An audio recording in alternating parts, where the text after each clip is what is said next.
여러분 안녕하십니까. 이원석 검찰총장 임기 만료를 넉 달 앞두고 법무부가 검찰 고위 간부 인사를 단행했습니다. 명품백 수수 의혹 등 김건희 여사 관련 사건을 수사 중인 서울중앙지검의 지휘부가 대거 교체됐는데요. 특히 이른바 윤석열 사단으로 꼽히며 그간 민주당 관련 수사를 이끌어온 이창수 검사장이 수장으로 오면서 김 여사에 대한 수사가 어떻게 될지 주목됩니다. 박솔립 기자가 보도합니다. 서울중앙지검 수장으로 이창수 전주지검장이 임명됐습니다. 윤석열 대통령의 검찰총장 재직 시절 대검 대변인으로 일하며 총장의 입 역할을 했습니다. 수원지검 성남지청장으로 일할 때는 이재명 더불어민주당 대표가 연루된 성남FC 불법 후원금 의혹 사건을 수사했고, 지난해 전주지검장에 임명된 뒤에는 문재인 전 대통령의 전 사위의 채용 특혜 의혹 수사를 지휘했습니다. 신임 이창수 서울지검장을 보좌해 일선 수사팀을 이끌어갈 차장검사들도 교체됐습니다. 김건희 여사의 명품백 수수 의혹 사건을 맡았던 김창진 1차장과 도이치모터스 주가 조작 연루 의혹을 수사해온 고영곤 4차장도 교체됐습니다. 차장검사 후임은 아직 안 정해졌습니다. 검찰 안에서는 총장 임기가 9월에 끝나는 상황에서 정치적 수사를 염두에 두고 급하게 인사가 이뤄진 것 같다는 말이 나왔습니다. 검찰 출신 변호사는 이원석 총장이 김 여사의 명품백 수수 의혹 사건에 대해 철저하고 신속한 수사를 지시한 이후 이뤄진 인사라며 인사 시기를 두고 정치적 해석이 나올 수밖에 없지 않겠냐고 했습니다. 윤석열 사단으로 불리는 다른 검사들도 수사 일선으로 전진 배치됐습니다. 김유철 서울 남부지검장은 이재명 대표 관련 수사를 해온 수원지검으로 자리를 옮겼고, 박영진 대검 범죄정보기획관은 전주지검장으로 문 전 대통령 전 사위 수사를 이어가게 됐습니다. 법무부는 박성재 법무부 장관 취임 이후 상당 기간 공석이었던 일부 대검 검사급 보직에 공백을 해소하기 위한 인사라고 설명했습니다. 김 여사 관련 수사에 공백이 생기는 것 아니냐는 우려에 대해서는 서울중앙지검 관계자는 수사는 수사고 인사는 인사라고 했습니다. 지역 검찰청을 격려차 순회 중인 이원석 검찰총장은 오늘 인사와 관련된 기자들 질문에 아무런 말을 하지 않았습니다. 내일 잡혀있던 일정도 다 취소하고 오늘 밤 서울로 돌아오는 것으로 알려졌습니다. MBC 뉴스 박솔립입니다. 네, 서울중앙지검장이 전격 교체된 가운데 김 여사 명품백 수수 의혹 사건 수사팀은 오늘 김 여사에게 디올백을 건네고 영상을 촬영한 최재형 목사를 피의자로 불러 조사하고 있습니다. 검찰에 나온 최 목사는 이 사건의 본질은 김 여사가 대통령 권력을 사유화한 것이라고 주장했습니다. 구민지 기자의 보도입니다. 최재형 목사는 공익 목적의 취재 활동이었다고 주장했습니다. 인사에 개입하는 듯한 김건희 여사의 발언을 듣고 몰래카메라 촬영을 결심했다고 했습니다. 김건희 여사가 대통령의 권력을 자신에게 집중화하고 이원화하고 사유화한 사건, 그리고 국정농단을 하면서 이권 개입하고 인사청탁하는 것, 이것이 저에게 목격이 돼서 최 목사는 김 여사에게 300만 원짜리 디올백 외에 180만 원 상당의 샤넬 화장품과 40만 원 상당의 위스키 등 4차례에 걸쳐 금품을 전달했다고 주장하고 있습니다. 오늘도 작심 폭로를 이어갔습니다. 자신 말고도 다른 사람들 선물도 받았는지 확인해야 한다고 했습니다. 다른 대기자들이 복도에서 김건희 여사를 접견하려고 선물을 들고 서 있는 것, 이것을 기자 여러분들이 취재해 주셔야 되고, 김 여사가 운영한 코바나 컨텐츠가 기업들의 불법 협찬을 받았다는 의혹과 백석대 설립자가 대통령 관저에 1,000만 원대 소나무 분재를 보냈다는 의혹도 언급했습니다. 불법 협찬 의혹은 검찰이 지난 대선을 앞두고 무혐의 처분한 사안입니다. 소나무 분재 의혹에 대해서는 대통령실은 경찰 수사가 진행 중인 사안이라 언급하는 게 부적절하다고 했고, 백석대는 입장을 내지 않았습니다. 이번 사건은 최 목사와 디올백 전달 영상을 공개한 유튜브 방송 서울의 소리가 공모한 정치 공작이라는 게 대통령실 입장입니다. 최 목사는 청탁금지법 위반 혐의 등을 받고 있습니다. 김 여사에게 명품 가방을 왜 건넸는지, 윤석열 대통령 직무와 관련된 청탁이 있었는지가 검찰이 밝혀야 할 부분입니다. 검찰은 다음 주 월요일 윤 대통령 부부를 고발한 서울의 소리 측을 불러 조사할 예정입니다. 김 여사에 대한 조사 여부와 방식도 조만간 결정할 걸로 보입니다. MBC 뉴스 구민지입니다. 명품백 수수 의혹 사건은 사실 김 여사를 언제 부를지 검찰의 결정만 남았다는 관측이 많았습니다. 도이치모터스 주가 조작 연루 의혹에 대해서도 검찰이 소환 조사 방침을 일찌감치 세웠다고 지난주 금요일 단독 보도해 드렸는데요. 하지만 공교롭게도 오늘 김 여사 수사를 맡고 있던 서울중앙지검장과 차장검사들이 모조리 교체되면서 수사에 어떤 영향을 미칠지 관심이 쏠립니다. 이어서 김상훈 기자입니다. 명품백 수수 의혹의 핵심 쟁점은 직무 관련성입니다. 청탁금지법상 공직자의 직무와 관련해 배우자가 한 번에 100만 원이 넘는 선물을 받는 걸 금지하고 있습니다. 윤 대통령 부부를 고발한 서울의 소리 측은 대통령 직속 자문기구인 민주평화통일자문회의에 통일운동가인 최 목사를 위촉할 수 있다며 직무 관련성이 인정된다고 주장했습니다.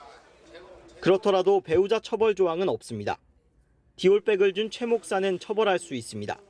다만 이 경우에도 공직자인 윤석열 대통령의 청탁금지법 위반 여부는 또 다른 쟁점입니다. 디올백 수수 사실을 알고도 신고하지 않고 돌려주지도 않았다면 처벌받을 수 있습니다. 직무 관련성은 제가 판단하는 게 아니고 검찰이 알아서 판단하는 거고요. 법조계에서는 디올백을 주고받은 양쪽 모두 불러 조사하는 게 통상 절차라고 보고 있습니다. 무슨 말이 오갔는지 따져야 하고 윤 대통령이 디올백 수수 사실을 언제 알았는지도 조사가 필요하기 때문입니다.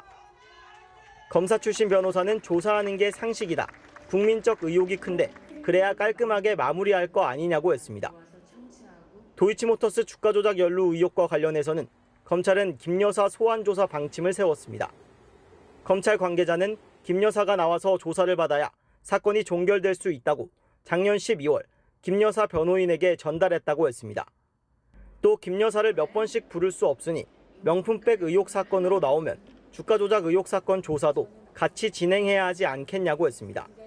하지만 오늘 검찰 인사로 윤석열 사단으로 불리는 이창수 검사장이 서울중앙지검장으로 오게 되면서 김 여사 소환 조사 방침이 유지될 수 있을지 관심이 쏠립니다. MBC 뉴스 김상훈입니다. 네, 오늘 검찰 인사의 의미 법조팀 이준희 기자와 좀 더 짚어보겠습니다. 자, 이 기자, 지금 검찰이 정기 인사 시기는 아니죠. 네, 근데 인사 시점 자체가 지금 이례적이다 이런 평가가 있습니다. 맞습니까? 네, 검사장급 이상 40명 인사를 낸 게 작년 9월이었습니다. 1년도 안 됐죠. 네. 그리고 이원석 총장 임기는 4개월 뒤면 끝납니다. 네. 검찰에 오래 몸담은 인사들은 검찰 간부 인사가 이렇게 단행된 경우는 처음 봤다고 했습니다. 그런데도 꼭 해야 하는 이유, 한 검사장 출신 변호사는 김건희 여사 특검법 때문일 거라고 했습니다. 네. 야당의 특검법 압박이 거세지면서 윤석열 사단으로 수비진을 미리 구축하려는 게 아니냐는 겁니다. 어쨌든 대통령실이 지금 검찰 수뇌부에 대해서 못 믿는다 이렇게 판단했기 때문에 교체한 거라는 얘기인데, 그런데 현재 송경호 서울중앙지검장 역시 원래는 윤 대통령 핵심 측근으로 꼽히지 않았습니까? 네, 송총.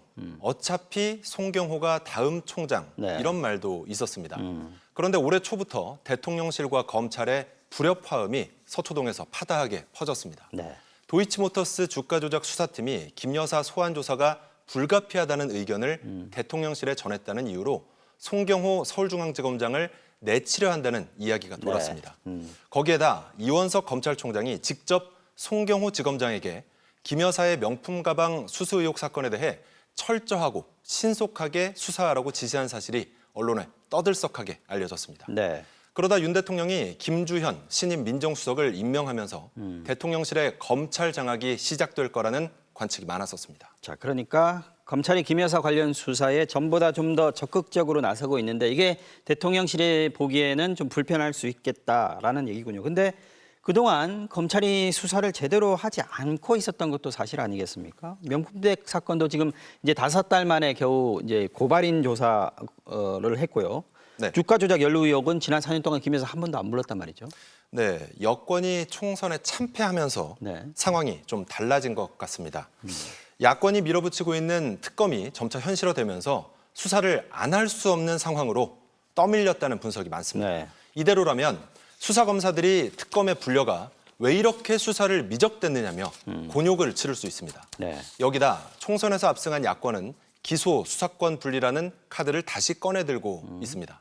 한 차장검사 출신 변호사는 검찰이 막다른 골목에 다다랐다고 했습니다. 자, 그러니까 정리를 하면 그동안 김 여사 수사에 소극적으로 대하던 검찰이 특검 때문에 지금 좀 다급해졌으니까 그래서 적극적으로 다시 태도가 바뀌었는데 이게 대통령 입장에서 보면 김 여사 방어를 위해서 좀 더 믿을 만한 사람을 내세워야 되는 거 아니냐, 바꿔서 앉혀야 되는 거 아니냐 이런 판단을 했다. 이런 의혹까지 지금 나오고 있는 거란 말이죠. 근데 검찰 인사가 이렇게 돼도 되는 겁니까?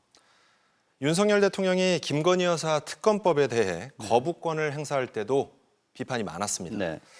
윤 대통령은 총선용 악법이라고 했지만 야당은 공정과 상식을 걷어차버린 가족 방탄이라고 비판했습니다. 네. 이번 인사에 대해서도 똑같은 지적이 있습니다. 자, 이원석 검찰총장에 대한 사실상 불신임이 아닌가 이런 생각도 좀 드는데 내일 출근해서 어떤 입장을 밝힐지 이것도 좀 궁금합니다. 봐야 되겠습니다. 이준희 기자 잘 들었습니다. 자, 마침 국민의힘 새 지도부도 구성이 마무리됐습니다. 총선 참패를 수습할 새 비상대책위원회 인선이 완료된 건데 여기도 친윤계 인사들이 전면에 배치됐습니다. 새 비대위는 전당대회를 준비하게 되는데요. 당대표를 언제 뽑을지, 어떤 방식으로 뽑을지 그 결정이 주목됩니다. 신재웅 기자입니다. 국민의힘 황우엽 비상대책위원회가 공식 출범한 뒤 첫 회의를 열었습니다. 총선 참패 직후 한동훈 전 비대위원장이 물러난 지 꼭 한 달 만입니다. 우리 당은 조속히 정상화하여 전당대회를 성공적으로 개최하고 당원과 국민의 기대에 부응하는 새로운 당대표를 선출해서 7명 체제로 출범한 비대위는 김용태 당선인 1명을 빼고 모두 친윤계로 분류되는 인물들입니다. 당 안에서도 이 정도로 중도 수도권 눈높이에 부합할 수 있겠냐, 혁신형 비대위원 인선이 아쉽다는 목소리가 나왔습니다. 새 비대위는 빨라야 7월 개최가 가능할 것으로 예상되는 전당대회를 준비하게 되는데 가장 큰 관심은 당대표 경선 방식도 손볼지, 만약 고친다면 어떻게 바꿀지입니다. 친윤 주류는 현재대로 당원 100%를, 비윤계는 일반 국민 여론조사를 30% 이상 포함해야 된다는 입장입니다. 문제는 이 방식에 따라 차기 당권 주자가 달라질 수 있다는 점입니다. 도서관에서 책을 읽는 목격담이 퍼지는 등 칩거를 끝낸 듯한 한동훈 전 비대위원장은 당원 지지세가 확고하다는 평가를 받습니다. 양재 도서관에서 저게 사실 오픈된 데 아닙니까? 책을 보는 걸 보여주고 싶은 또 하나의 의도하지 않은 의도도 있었다. 최근 팬카페 만남 행사 소식을 전한 유승민 전 의원은 각종 여론조사에서 당대표로 적합하다는 일반 국민의 답변 비중이 높습니다. 두 사람 모두 윤석열 대통령과 갈등 관계를 빚은 전력이 있는데 새 비대위의 경선 방식 결정에 따라 희비가 엇갈릴 수 있습니다. 새 비대위 국민의힘 지도부는 오늘 저녁 대통령실에서 윤석열 대통령과 만찬 회동을 갖고 인사를 나눴습니다. MBC 뉴스 신재웅입니다. 최상병 사건을 수사하고 있는 경찰이 최상병의 죽음 10개월 만에 처음으로 임성근 전 해병대 1사단장을 불러 조사했습니다. 카메라 앞에 처음 모습을 드러낸 임 전 사단장은 자신은 물에 들어가라고 지시한 적이 없다고 주장했습니다. 언론이 허위 보도를 하고 있다는 겁니다. 보도에 조희영 기자입니다. 해병대 군복을 입은 임성근 전 1사단장이 경북경찰청에 출석했습니다. 최상병이 숨진 지 10개월 만에 취재진 앞에 처음 공개적으로 모습을 드러낸 겁니다. 그는 지난해 경북 예천 수해 현장에서 무리한 실종자 수색을 지시해 현장에 투입된 최상병을 숨지게 한 과실치사 혐의를 받고 있습니다. 임 전 사단장은 먼저 자신은 물에 들어가라는 지시를 한 적 없다고 주장했습니다. 언론에서 심지어 제가 하지도 않는 수중 수색 지시를 제가 했다고 10개월째 주장하고 있습니다. 언론이 허위 사실을 유포하고 있다고도 했습니다. 검증되지 않는 각종 허위의 사실과 주장들이 난무했습니다. 기자들이 추가로 질문했지만 답변을 거부하고 청사 안으로 들어갔습니다. 작전 통제권이 없으셨다는 주장에 대해서는 변동이 없으신 건가요? 새벽 사망 사건 이후에 김계환 사령관이랑은 어떤 통화하셨습니까? 지난해 해병대 수사단이 경북경찰청에 넘긴 수사 자료를 국방부가 회수했고 국방부는 이를 재검토해 주요 피의자를 8명에서 2명으로 대폭 줄여 다시 경찰에 넘겼습니다. 임 전 사단장은 이 과정에서 피의자 명단에서 제외됐지만 최상병 소속 대대장 측의 고발로 결국 경찰 수사를 받게 됐습니다. 경찰은 임 전 사단장에게 당시 수색작전에서의 구체적인 지시 등을 확인해 최상병의 죽음에 어떤 책임이 있는지 조사할 예정입니다. MBC 뉴스 조희영입니다. 이처럼 임성근 전 사단장은 자신은 물에 들어가 수색하라는 지시를 하지 않았다는 점을 강조하고 있습니다. 오히려 위험 지역에서의 입수는 현장 지휘관들이 거부했어야 한다고 주장했는데요. 그런데 당시 실종자 수색 현장에서 임 전 사단장의 지시를 받았던 간부들의 증언은 이 같은 임 전 사단장의 주장과는 완전히 다릅니다. 이덕영 기자가 보도합니다. 물속에 들어가 수색하란 지시를 한 적 없다는 것이 임 전 사단장의 거듭된 주장입니다. 하지만 당시 현장 간부들이 받아들인 것은 달랐습니다. 지난해 7월 18일 오후 4시 22분 전달된 바둑판식으로 수색 정찰하라는 사단장 지시사항. 이에 대한 현장 간부들의 반응입니다. 대대장이 물에 들어가서 하라는 건데 위험하다. 슈트를 줘야 한다. 안 되면 밧줄이라도 줘야 한다 하셨다. 바둑판식 수색을 하려면 수중 탐색을 할 수밖에 없다고 판단했다. 굳이 바둑판이라고 말을 할 정도면은 수중에서 이제 수색하는 거 말고는 저는 다른 방법이 없다 생각합니다. 임 전 사단장은 위에서 보는 것은 수색 정찰이 아니다. 내려가서 수풀을 헤치고 찔러보면서 찾아야 한다고도 말했다고 합니다. 한 간부는 이는 물에 들어가라는 지시로 충분히 해석할 수 있을 거라 생각된다고 진술했습니다. 많은 인원이 물에 들어가서 빈틈없이 수색해야겠구나 생각했다는 진술도 나왔습니다. 그런데 임 전 사단장은 전시도 아닌데 물살이 세게 흐르는 위험 지역에서의 입수는 현장 지휘관이 거부했어야 정상이라고 지적했습니다. 현장 지휘관들이 문제였다는 겁니다. 그렇지만 쏟아지는 폭우에 철수하게 해달란 현장의 건의는 묵살했습니다. 정식으로 철수지시는 좀 상황이 애매해. 내가 사장님께 몇 번을 건의드렸는데 애들 강인하게 이렇게 해야지 이게 하루 이틀 갈 거다. 정확하게 동기부여해야 된다고. 또 부대가 현장에 도착한 7월 17일 밤 9시 55분까지도 자신이 서명해 최상병의 소속 부대에 시달한 임무는 실종자 수색이 아닌 호우 피해 복구였습니다. 최상병의 소속 대대장은 현장 투입 불과 몇 시간 전인 7월 18일 새벽 5시 30분에야 수변 수색이 임무라고 들었다고 진술했습니다. 그런데도 임 전 사단장은 모든 현장 간부들이 자신의 지시를 잘못 이해했다고 진술하고 있습니다. MBC 뉴스 이덕영입니다. 태국 파타야의 한 저수지에서 30대 한국인 관광객이 숨진 채 발견된 사건과 관련해 3명의 피해자 가운데 1명이 어제 저녁 국내에서 체포됐습니다. 피해자 신체가 잔혹하게 훼손된 사실도 밝혀졌는데요. 경찰은 국제공조를 통해 다른 2명의 행방도 쫓고 있습니다. 이재경 기자가 보도합니다. 베이지색 옷으로 얼굴을 가린 남성이 경찰서 안으로 들어옵니다. 태국 파타야에서 30대 한국인 관광객을 납치해 살해하고 시신을 저수지에 유기한 혐의를 받고 있는 피의자 3명 가운데 1명입니다. 경찰은 이 남성이 지난 9일 국내에 입국한 뒤 동선을 추적해오다 어제 저녁 전북의 자택에서 긴급 체포했습니다. 다만 이 남성은 혐의를 부인하고 있어 경찰은 태국 경찰들과 공조해 관련 진술 내용과 피해 남성과의 관계 등을 확인할 계획입니다. 태국 경찰하고 지금 긴밀히 협조를 하고 있고 현지에서 확인되고 있는 사실들하고 저희들이 수사 자료들을 계속 종합하고 검토하면서 경찰 관계자는 또 다른 용의자 2명의 행방에 대해서도 태국 현지 경찰과 공조해 추적하고 있다고 밝혔습니다.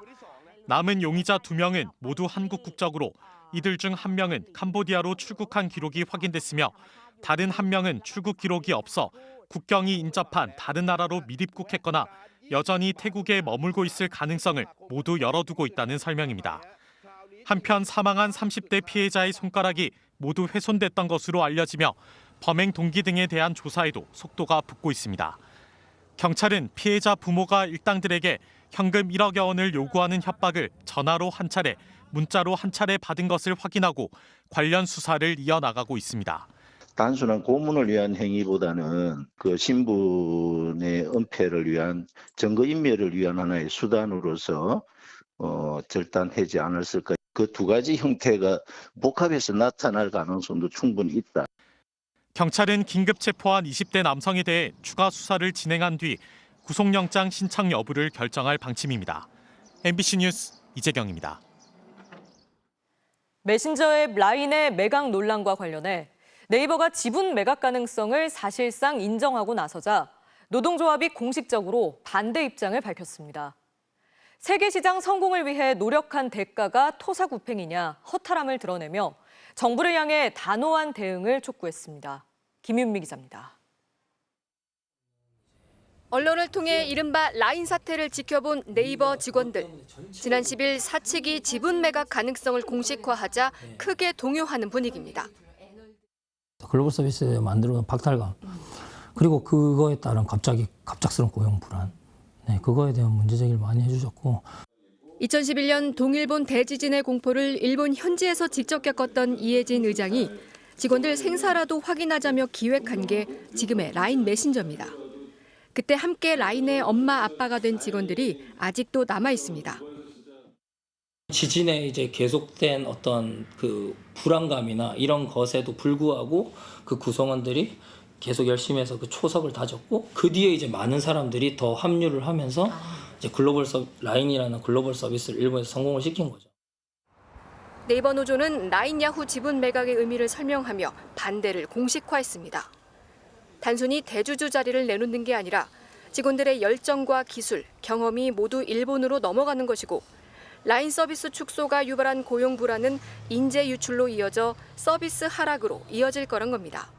네이버의 입장을 존중한다고 반복하는 정부에 대해서도 날을 세웠습니다.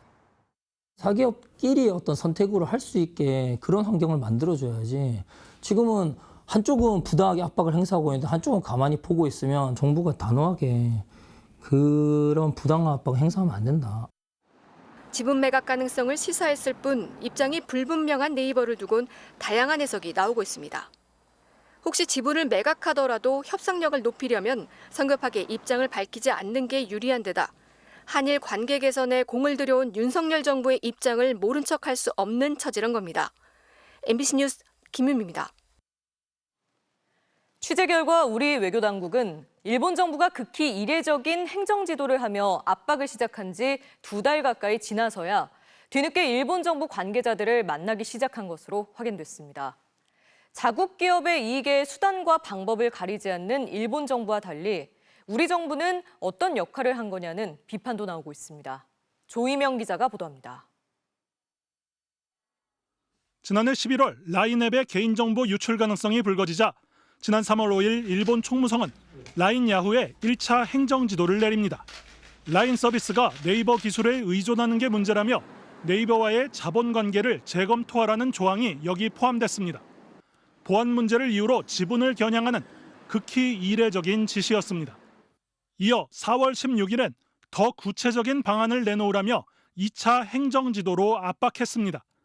그런데 우리 외교당국이 일본 총무성 관계자를 만나 본격적인 사실관계 확인에 들어간 건 지난 4월 26일, 처음 문제가 불거진 지 2달 가까이 지난 뒤였습니다.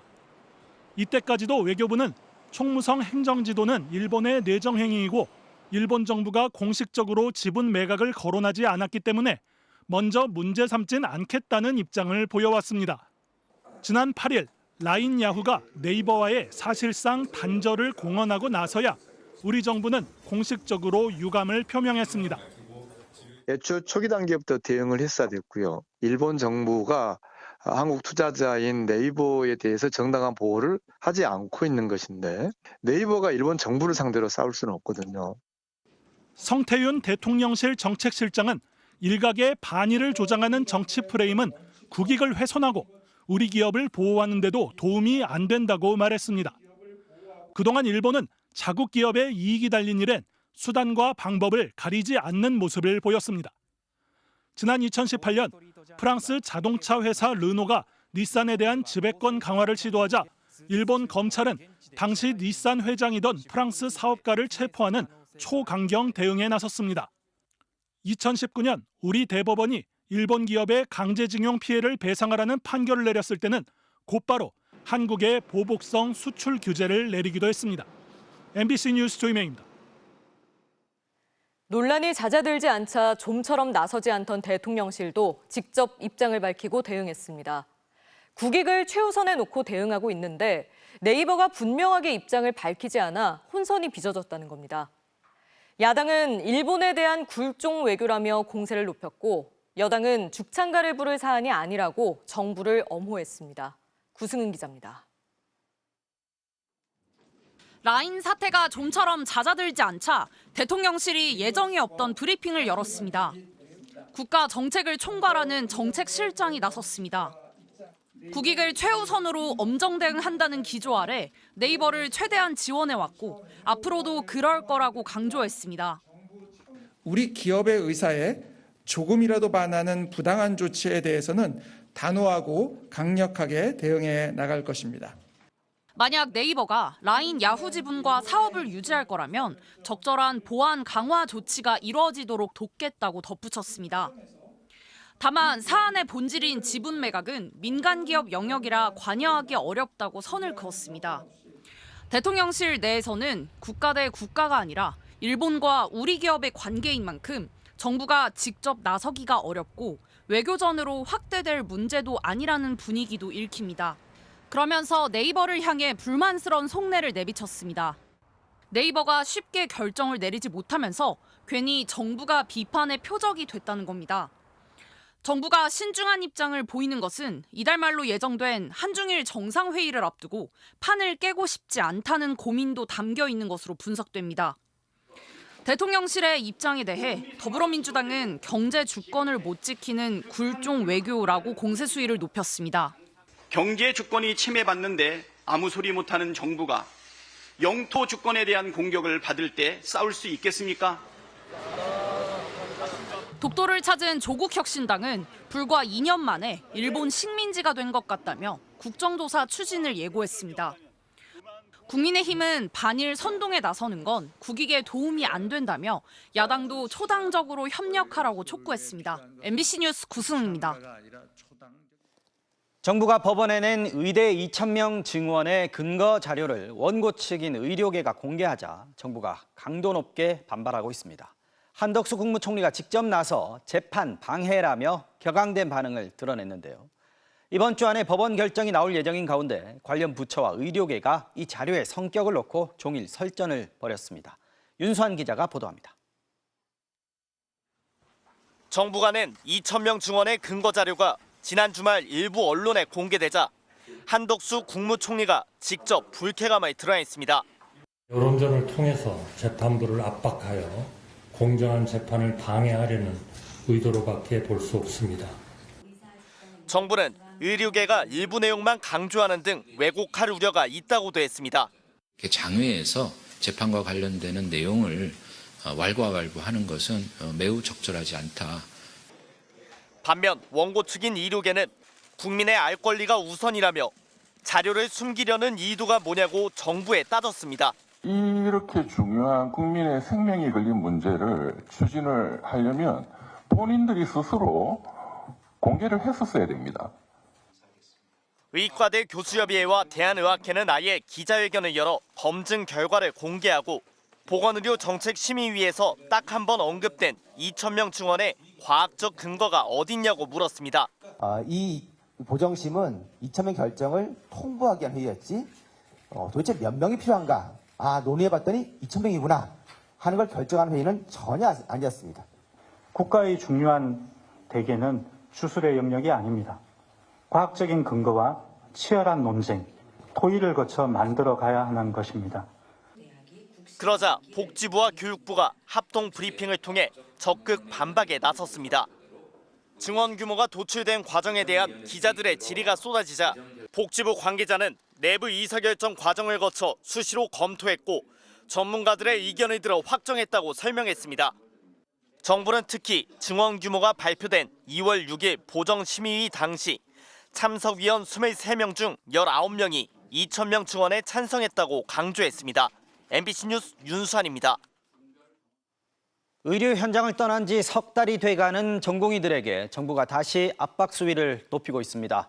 이번 주 안에 복귀하지 않으면 전문의 자격 시험을 볼 수 없다고 경고한 건데 전공의들은 꿈쩍도 하지 않고 있습니다. 이어서 유서영 기자입니다. 의대 증원에 반발해 사직서를 낸 전공의 만여 명 중 9천여 명은 지난 2월 21일 전후에 의료 현장을 떠났습니다. 수련 공백이 석 달을 초과하면 전문의 자격 시험을 볼 수 없습니다. 따라서 정부는 오는 20일 전까지 복귀하라고 전공의들을 압박하고 있습니다. 진로에 불이익이 생기지 않도록 전공의 여러분들은 근무지로 복귀하여 하지만 전공의들은 동요하지 않고 있습니다. 2월 의대 증원 발표 직후 대규모 이탈이 현실화했을 때도 정부가 법적 처분을 경고했지만 결국 한 달여 뒤 면허 정지 처분을 유예하며 물러섰단 겁니다. 이번 주 법원이 의대 증원 집행정지 신청을 받아들여도 증원에 대한 원점 재검토 등이 이루어져야 복귀할 수 있다는 게 이들의 입장입니다. 협박 아닌 협박을 저는 한다고 좀 생각을 하고 현재 정책이 조금이라도 추진되는 한 돌아갈 생각은 전혀 없거든요. 수업을 거부하고 있는 의대생들의 대량 유급 우려도 커지고 있습니다. 정부는 학기제를 학년제로 바꾸어 밀린 수업과 실습을 하반기에 몰아서 하는 방안을 제시하지만 일부 대학들은 난색을 표시하고 있습니다. 이 대학들은 본과 4학년생들의 의사 국가시험 일정과 원서 접수 등을 연기해달라고 교육부에 건의했습니다. 보건복지부 관계자는 응시일 기준 6개월 이내 졸업 예정자들은 문제가 없다며 내년 2월 졸업 전에 올 1, 2학기 과정을 이수하면 시험을 볼 수 있다는 입장입니다. MBC 뉴스 유서영입니다. 방송통신심의위원회가 유희림 위원장 취임 이후 방송사들의 보도에 대해 무더기 법정 제재를 의결하고 있습니다. 이에 불복한 방송사들이 이의 신청을 내고 법원이 방송사 손을 들어주는 일이 반복되고 있는데요. 정부가 올 들어 넉 달 동안 이 관련 소송을 하느라 쓴 비용이 한 해 전체로 비교해도 10년 새 최고인 것으로 파악됐습니다. 정상빈 기자가 보도합니다. 날씨 예보 화면에 파란색 숫자 1을 띄웠다는 이유로 최고 수준인 관계자 징계 처분을 내렸던 선거방송심의위원회. 정부가 정한 색깔을 사용했는데도 특정 정당을 연상시킨다는 이유를 들었습니다. 작년 12월 선방심의는 MBC 라디오 신장식의 뉴스 하이킥에 대해 관계자에 대한 징계를 의결했습니다. 이현주 전 의원이 한동훈 전 국민의힘 비상대책위원장을 비판했다는 게 징계 사유였습니다. 당원들 입장에서 보면 황당하죠. 당대표를 갑자기 낙하산으로 온 거예요. 그것도 형님 찬스를 빌어서. 낙하산, 형님 찬스라는 표현을 문제 삼으며 한동훈 위원장과 특정 정당에 대해 정제되지 않은 표현으로 일방적으로 비판했다는 주장이었습니다. MBC는 불복해 소송을 냈고 지난달 법원은 본안 판결까지 징계 효력을 멈추라고 결정했습니다. 올해 MBC를 포함해 KBS, YTN, JTBC 등 방송사들이 방송심의 처분에 불복해 방통위를 상대로 낸 소송은 모두 11건. 단 4개월 동안만 집결했지만 최근 10년 동안 가장 많은 숫자입니다. 소송에 대응하기 위해 방통위가 지불한 비용은 1억 3,970만 원으로 역시 최근 10년간 가장 많은 액수입니다. 무차별적으로 칼을 휘두르는 바람에 모든 시스템이 붕괴되고 있음은 물론 불필요한 행정력과 세금이 줄줄 새고 있습니다. 법원은 올해 제기된 소송 11건 모두 방송사들의 신청을 받아들여 집행을 미루라고 결정했습니다. 지난 10월 임기를 마친 선거방송심의위원회는 5개월 동안 모두 30건의 법정 제재를 의결했습니다. 추가로 불복 소송이 제기되거나 기존 소송이 상급심으로 이어지면 방통위의 소송 비용도 더 늘어날 것으로 보입니다. MBC 뉴스 정상빈입니다.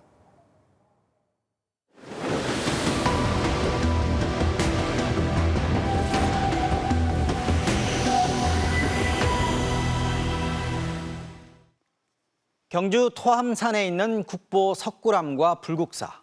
재작년 가을 10명 넘는 희생자를 냈던 태풍 흰남노는 천년 고도에 있는 이들 문화유산에도 피해를 줬는데요. 2년이 지난 지금도 제대로 복구되지 않고 있다고 합니다. 기후변화로 올해 더 강력한 바람과 폭우가 예고된 만큼 대비가 시급합니다. 김현지 기자가 현장을 취재했습니다. 2년 전 태풍 흰남노가 핥히고 간 경북 경주.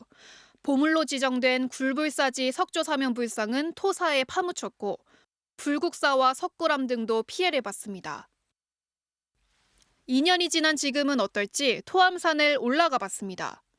15분 정도 오르자 굴러내려온 암석더미와 쓰러진 나무 등 산사태 흔적들이 그대로 방치돼 있습니다. 등산로를 걸으면서도 곳곳에서 산사태 흔적을 발견할 수 있는데요. 토암산에서 발생한 산사태만 20곳이 넘는다고 합니다. 석굴암에서 불과 150m 위, 산사태로 움푹 패인 골짜기가 석굴암 인근까지 길게 이어집니다. 당시 뿌리채 뽑힌 나무와 바위 덩어리는 석굴암 스님들 거처 앞까지 쏟아졌는데 설치된 거라곤 얇은 철제망이 전부입니다. 집중호우가 또 내리면 그 부토들과 돌멩이들이 석굴암 쪽으로 일시에 쏠릴 위험성이 있습니다. 토암산 정상부로 가봤습니다. 마치 운석과 충돌한 듯 움푹 패여 있는데 규모가 6,000제곱미터에 달합니다. 아직도 돌과 흙들이 흘러내리고 있는 진행 중인 산사태인데요. 이렇게 보시면 바위 덩어리는 위태롭게 노출돼 있습니다. 토암산은 특히 정상으로 갈수록 가팔라져 암석들이 아래로 빠르게 쏟아질 수 있습니다. 산사태 발생 2년이 다 되도록 복구는 왜 안 되고 있는 걸까? 토암산은 경주 국립공원에 포함돼 있습니다.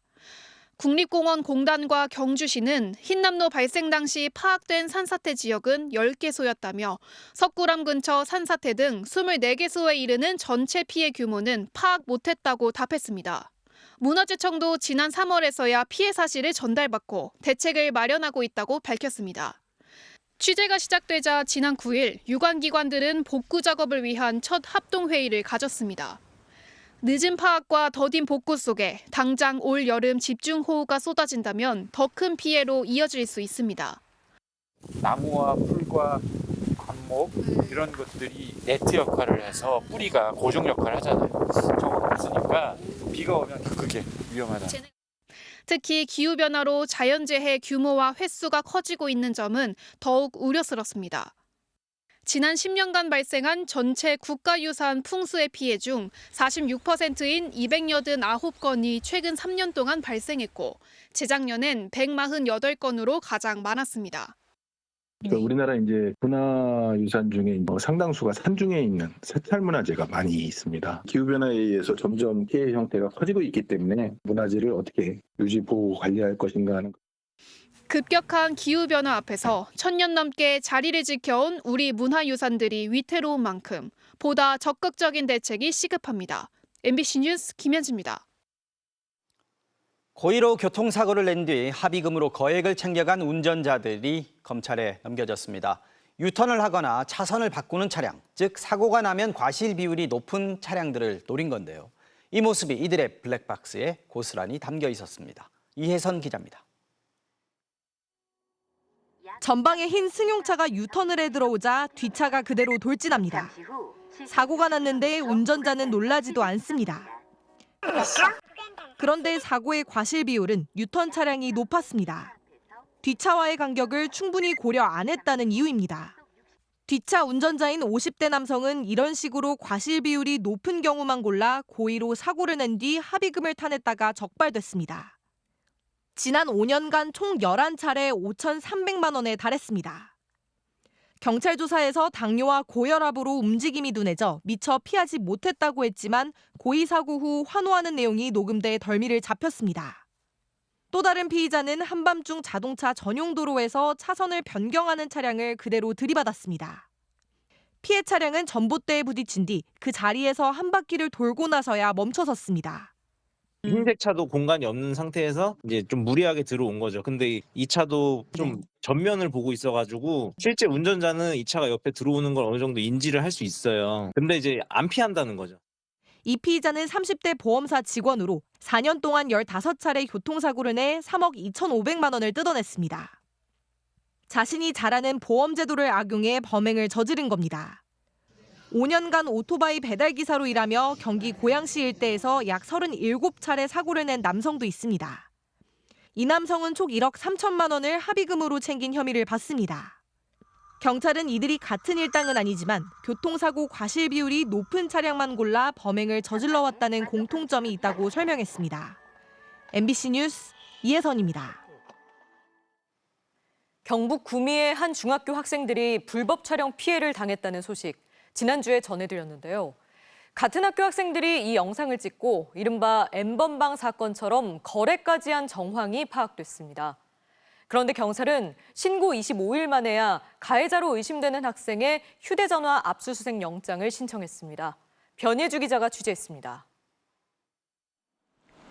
경북 구미의 한 중학교에서 불법 촬영을 당한 피해 학생의 학부모가 확인한 텔레그램 방입니다. 직접 찍은 것이라며 학교 교실과 등하굣길에서 몰래 찍은 사진과 영상들이 올라옵니다. 교실에서 촬영한 영상뿐 아니라 신상 정보까지 함께 공유되고 있었는데 같은 학교에 다니는 10대 학생들이 가해자이자 유포자로 추정된다고 피해 학생 부모는 주장하고 있습니다. 영상이 올라오고 그 영상 밑에 어느 중학교, 몇 학년, 몇 반에 누구, 그중에는 얼굴이 찍혀 있는 아이도 있고. 특히 지난 2020년 이른바 N번방 성착취물 제작 유포 사건처럼 영상을 사고 판 정황도 보입니다. 초당 얼마를 주겠다. 이러다 보니까 만약에 1초당 1,000원을 주겠다 그러면 10초면 10,000원이니까 그렇게 판다라는 말들도 들었고요. 불법 촬영 사실이 학교에 신고된 건 지난달 16일입니다.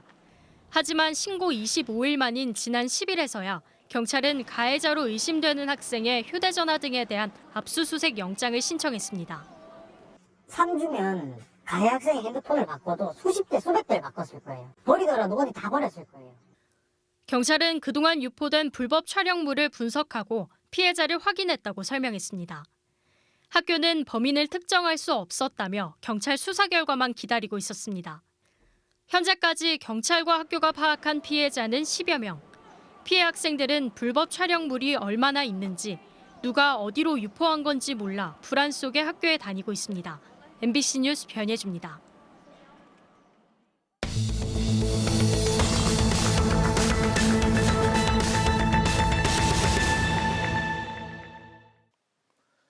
뉴스의 현장에서 사실을 확인하는 현장 검증입니다. 학교나 공공도서관에 놓인 여러 청소년 성교육 도서들에 대해 일부 보수 학부모 단체들이 퇴출을 요구해왔죠. 하지만 심의 결과 대부분 문제 없다는 결론이 나왔다는 소식 얼마 전 전해드렸었는데요. 현장에서는 여전히 곳곳에서 폐기되거나 열람이 제한돼 혼란이 빚어지고 있습니다. 그 현장을 확인해봤습니다. 경기도 구리시의 한 공공도서관. 청소년 성교육 도서의 청구 기호를 찾아 서고에 가봤습니다. 책이 있다는 위치를 아무리 둘러봐도 해당 책은 보이지 않습니다. 사서에게 이유를 묻자 별도 장소에서 책을 꺼내옵니다. 열람이 제한이 되어 있는 책이에요. 어린이들이 그냥 볼 수는 없어요. 표지에는 열람 제한이라는 문구와 함께 빨간 딱지가 붙어 있습니다. 인근의 또 다른 도서관. 역시 청구기호 위치에는 해당 책이 없고 사서를 통해 어른만 받아볼 수 있습니다. 청소년 성교육 도서인데 정작 청소년은 볼 수가 없는 상황. 시작은 책 속 사파가 음란하고 동성애를 조장한다는 일부 보수 학부모 단체의 민원이었습니다. 이들이 문제 삼은 책에 대해 지난달 문체부 산하 간행물윤리위가 내린 최종 결론은 68건 중 67건이 문제 없다였지만 여전히 청소년은 볼 수 없는 겁니다. 불참 민원이 들어오면 저희가 그걸 그냥 둘 수는 없는 상황이잖아요. 학교 도서관의 상황은 더 심각합니다. 지난해 3월부터 1년간 경기도 교육청의 초중고교 성교육 도서 처리 자료입니다. 폐기 처리된 책은 2,517권, 교사 허가가 있어야만 볼 수 있는 열람 제한은 3,340권, 성교육, 성평등 도서 5,800여 권이 학교 현장에서 사실상 퇴출된 겁니다. 이 과정에서 경기도 교육청이 지난해 11월과 올해 2월 일선 학교에 문제 도서의 처리 결과를 제출하라는 공문을 보내 사실상 학부모 단체에 힘을 실어준 사실이 확인됐습니다. 압박을 느끼는 거죠. 관리자분들께서 말씀하신다고 하면 아무래도 그 부분을 다시 한번 생각하고. 현장에서의 혼란은 커지고 있습니다. 홈페이지에서 미리 검색한 청구 기호를 토대로 다른 지역 도서관에서는 열람이 제한됐던 같은 책을 이곳에서는 바로 찾아볼 수 있는지 확인해 보겠습니다. 청구 기호대로 책이 놓여 있어 찾는데 오랜 시간이 걸리지 않았고 어린이도 누구나 읽을 수 있었습니다. 같은 책인데도 어떤 곳에선 열람이 제한되고 다른 곳에선 마음껏 읽을 수 있는 겁니다. 성을 금기로 얘기하지 말고 성에 대한 과학적인 정보를 충분히 주고 올바른 가치에 대한 교육을 해주고. 교육당국은 특정 도서들을 목록화하거나 폐기를 요구하지 않았다고 해명했지만 학교와 도서관은 해당 도서들을 알아서 폐기하거나 뒤로 빼놓는 상황. 도서 검열이라는 비판에도 단체들은 스스로 정한 금서들이 퇴출될 때까지 활동을 이어간다는 입장입니다. 현장 검증 조국현입니다.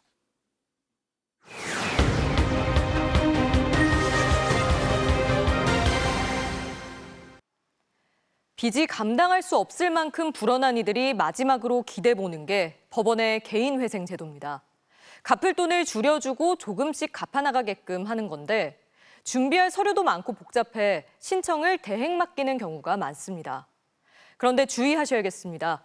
최근 한 법무사 사무장이 상담도 하고 대행 수임료까지 받아 챙기고는 돌연 잠적했다고 합니다. 제보는 MBC 고병찬 기자가 취재했습니다. 지난해 3월 50대 남성은 한 온라인 카페에서 개인 회생, 파산 전문 법무사 사무소 광고를 보고 전화를 걸었습니다. 아픈 자녀와 부모님의 병원비를 내느라 빌린 돈 1억 원을 갚을 수 없었기 때문입니다.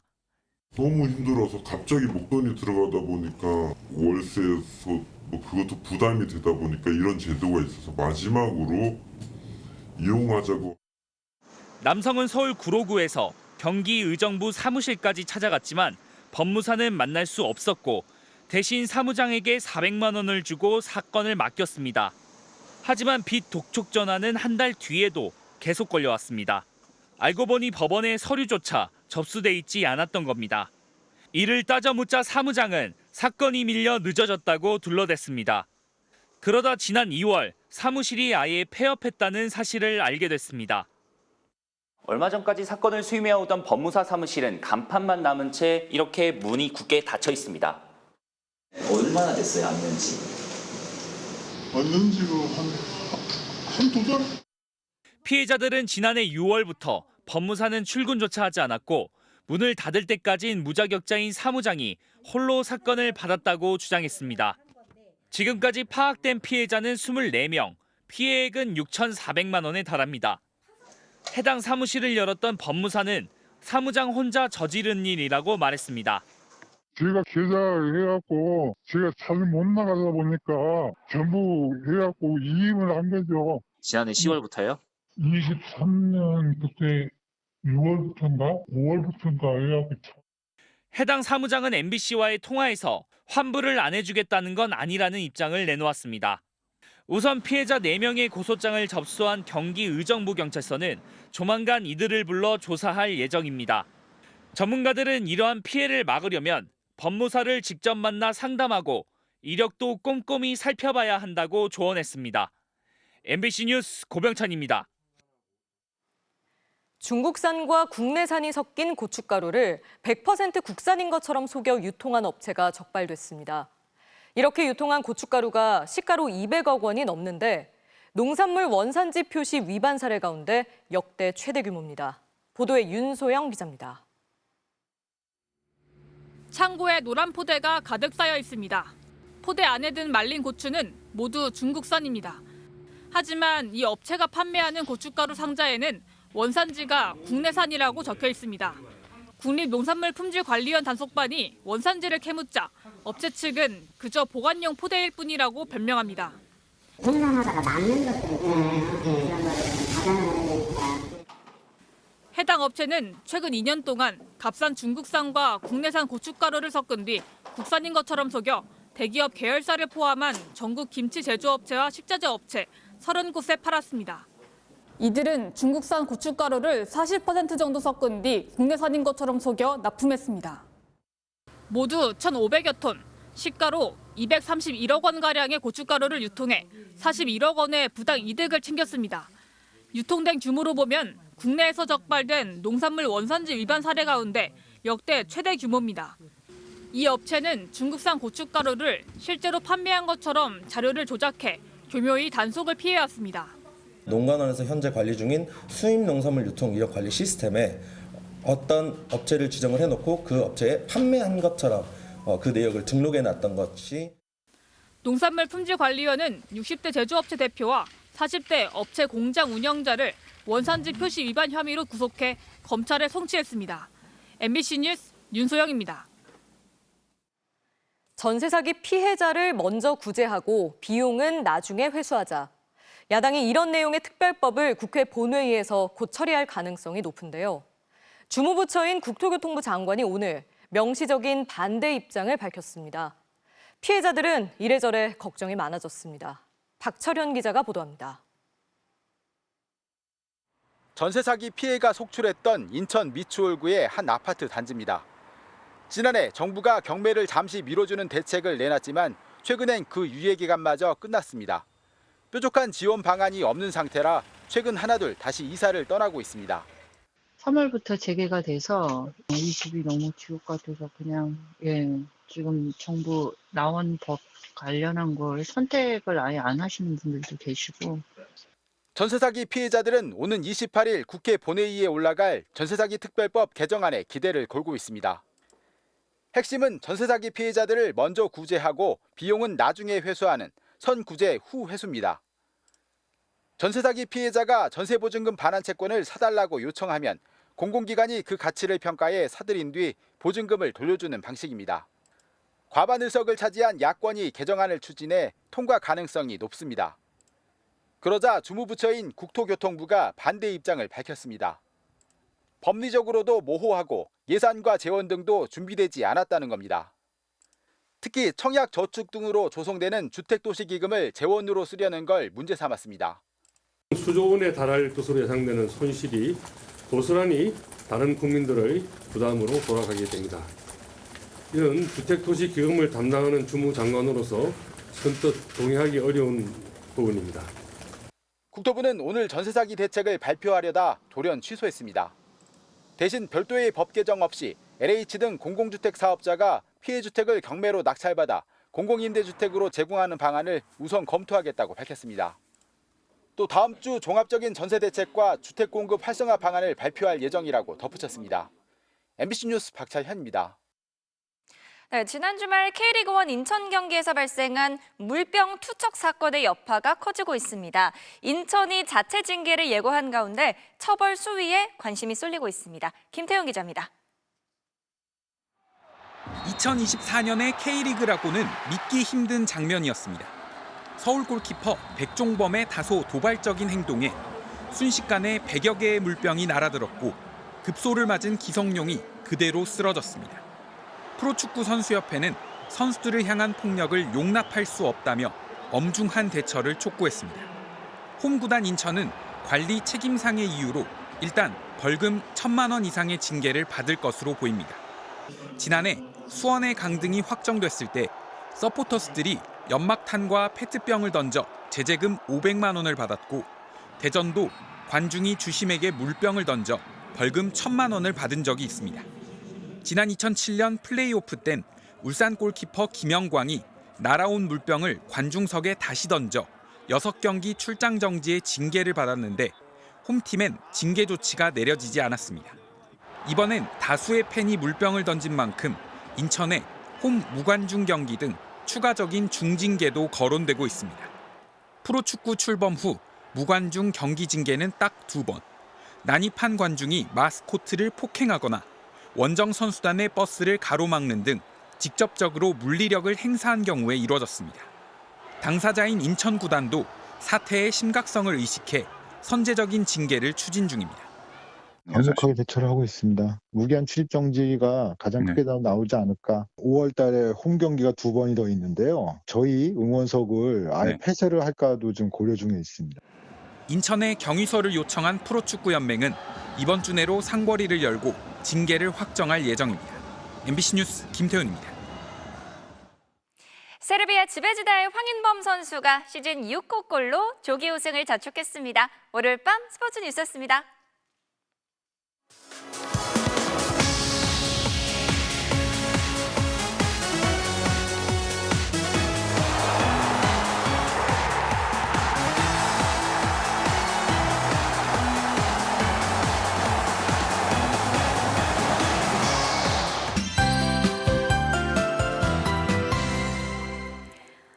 네, 계절의 여왕 5월에 빼놓을 수 없는 게 바로 장미인데요.